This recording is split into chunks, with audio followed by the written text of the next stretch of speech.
El agua, fuente de vida, motor de civilizaciones, pero a su vez una fuerza implacable capaz de arrastrarlo todo a su paso. Desde el diluvio universal hasta las catástrofes más recientes, la humanidad ha vivido bajo la constante amenaza de su desborde.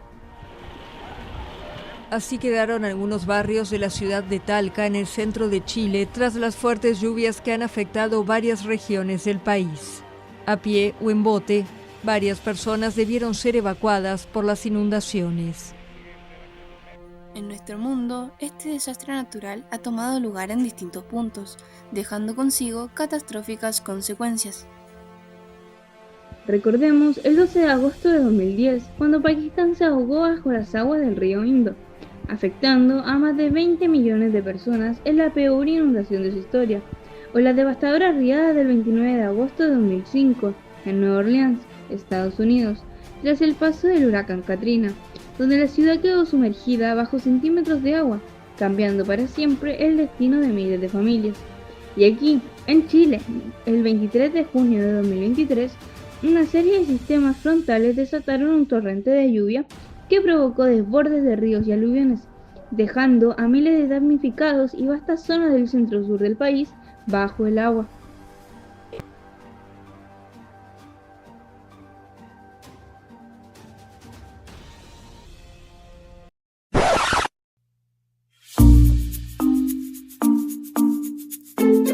No. No. Sí. Sí. Sí. No. ¡No! No. No. Sí. Pues bien, para aquellos que no lo saben, es aquí donde encontrarán la respuesta. Vamos a ello. Las inundaciones son un riesgo natural, es decir, tienen origen en un fenómeno natural, y este consiste en el grado en que un sistema es susceptible o vulnerable ante una inundación debido a la exposición o perturbación, lo que se combina a su vez con la capacidad o incapacidad de hacerle frente, de recuperarse o adaptarse. Las inundaciones en sí mismas son la ocupación temporal de áreas que en su normalidad están secas por el agua de la inundación en cuestión. Usualmente se debe a desborde de ríos, lagos, cuerpos de agua o la acumulación de la misma debido a lluvias intensas. También se puede dar por desborde de presas o roturas de las mismas y por marejadas ciclónicas. Existen las inundaciones repentinas, las cuales se desarrollan de forma rápida y sin previo aviso. Y por supuesto las inundaciones lentas, las cuales se suelen desarrollar de forma gradual durante horas o incluso días. Este desastre es causado en la mayoría de los casos por la naturaleza, lo que causa daños en la vivienda, en la infraestructura, en los cultivos, pérdidas humanas y animales, daño en el suelo y en el agua por la contaminación debido a materiales peligrosos, daño ambiental y por supuesto riesgo a la salud a largo plazo.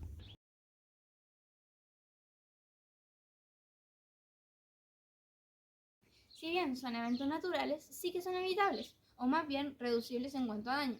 De hecho, si nos enfocamos en mantener una buena estructura y mantenciones de nuestras zonas urbanas y de nuestros hogares, podemos llegar a mitigar la fuerza con la que estos eventos ocurren, teniendo un buen sistema de alcantarillado, no construyendo en zonas bajas o cercanas a cuerpos de agua y por supuesto cuidando nuestros lugares de encuentro. Al tener mantenciones periódicas y hacer uso de materiales de buena calidad, podemos mitigar o incluso evitar que el agua arrase con todo cuando tome presencia. ¿Tú sabes qué hacer ante una inundación? Bueno, si no lo sabes, nosotros te recomendaremos qué hacer.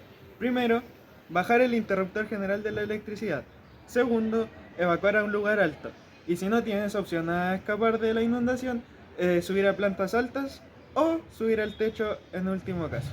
Esto es durante el evento, pero hay que pensar en las consecuencias que le deja a la gente, ya que estas pueden ser muy variadas. Por ejemplo, este causa traumas, estrés, desplazamiento de las personas, daños en las estructuras de la ciudad y contaminación en el agua. Sabiendo las consecuencias de este tipo de desastres naturales, tenemos que saber cómo enfrentar los ya dichos.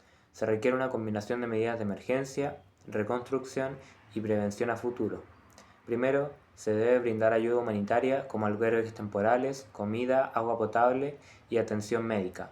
Luego, se tienen que reparar infraestructuras dañadas, como lo son caminos, viviendas y servicios públicos, mientras que a largo plazo se tienen que implementar mejoras para mitigar el daño causado por la catástrofe, para renovar el drenaje urbano, reforestación de cuencas, construcción de diques o presas y campañas de educación para preparar a la población para futuros eventos. También mantente alerta en cuanto a las condiciones de tu hogar, siempre buscando que esté preparado para las inundaciones, revisando y manteniendo los sistemas de drenaje para asegurar el buen estado de los mismos. A su vez, por favor, no toques cables o electrodomésticos que estén en contacto con el agua. Trata de mantener la calma y busca a gente a tu alrededor.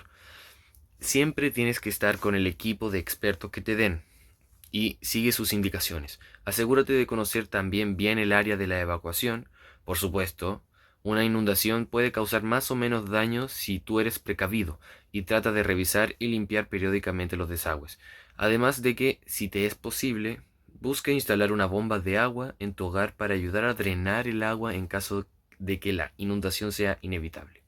Y por supuesto, luego de que la zona inundada se confirme como una zona segura, debes desinfectar todas las superficies y objetos que hayan estado en contacto con el agua, ya que por lo posible contaminación de la misma puede llevar a causar problemas de salud grave. Y recuerda, siempre cuida de ti y tu entorno.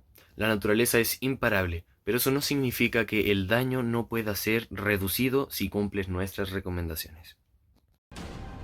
Desde las pirámides de Egipto hasta los horizontes urbanos más modernos, la humanidad ha soñado y construido maravillas, gigantes de acero y hormigón que desafían la gravedad, prometiendo seguridad y progreso. Pero, ¿qué pasa cuando esos sueños se desmoronan? Cuando la confianza se quiebra y la obra, lejos de ser un símbolo de triunfo, se convierte en un monumento al desastre. Detrás de cada estructura impresionante hay un complejo entramado de cálculos, materiales y decisiones, pero a veces un pequeño error, una supervisión ignorada o un cálculo fallido puede desencadenar una cascada de consecuencias catastróficas. No hablamos solo de ladrillos y de cemento, sino de vidas, de economías, de la fe en lo que construimos. Pero primero una pausa. Te hago la misma pregunta que hace un momento. ¿Sabes en qué consiste este importante riesgo? A veces sí. Sí. No. Sí. Por supuesto, antes de comenzar, debemos saber de qué tipo de riesgo estamos hablando. Este riesgo antrópico, o también conocido como aquel en el que el hombre participa de forma directa, consiste en la posibilidad de que una construcción no cumpla con las especificaciones, estándares o expectativas, generando riesgos, retrasos o problemas con la seguridad. Esto puede abarcar desde errores de diseño, problemas con la ejecución, el uso de materiales inadecuados o los factores externos que pueden ir desde los climáticos a eventos inesperados. Estos fallos se refieren a cualquier tipo de deficiencia o error que puedan comprometer la integridad, la funcionalidad y por supuesto la seguridad de una estructura. ¿Es posible evitar algo así? Bueno, por suerte, la respuesta es sí. Los fallos que pueden existir en una obra civil sí se pueden evitar, poniendo en práctica medidas de prevención específicas como lo son poner en práctica una planificación que incluya la secuenciación de las fases de la obra, una gestión de los recursos y una elaboración de un plan de seguridad y salud. Esto en conjunto nos puede ayudar a mitigar los fallos en las obras civiles. Por el caso de estos fallos, no se pueden evitar por falta de planificación. El cómo nos enfrentamos a él es crucial. Se debe actuar con rapidez y calma, priorizando siempre la seguridad y la comunicación, identificando la causa del problema, evaluar su impacto y tomar medidas correctivas. Lo ideal es tener un plan de contingencia previamente definido para este tipo de situaciones. Sin embargo, en el caso de que no se pueda evitar que este tipo de eventos ocurran, las consecuencias son muy variadas. Por ejemplo, existe la probabilidad de la trágica pérdida de vidas o lesiones permanentes. Además, tenemos la contaminación por materiales tóxicos liberados, la alteración de ecosistemas fluviales y terrestres y la generación de volúmenes inmensos de escombros. Esto puede cambiar patrones hidrológicos, afectar la biodiversidad y generar problemas ambientales a largo plazo en la zona afectada. Pero esto no es lo único que trae consigo este suceso, sino que también encontramos la pérdida de confianza en instituciones en las que deberíamos tener plena confianza, ya que son aquellas las encargadas de construir infraestructura urbana que usamos en nuestro día a día, incluyendo nuestros propios hogares. Para superar las consecuencias que ya mencionamos, es muy importante tener un enfoque claro desde el inicio del proyecto, incluyendo una planificación detallada, capacitando al equipo de construcción, teniendo una gestión eficiente de los materiales, uso de tecnología Implementación de métodos como lo son Lean Construction. También es importante identificar y solucionar los problemas lo más antes posible, comunicándose y manteniendo un control de calidad constante entre los trabajadores. Sin embargo, aún con el uso de medidas preventivas, se han presentado algunos ejemplos de estos sucesos realmente lamentables, como lo son el colapso del puente de Génova en Italia en 2018.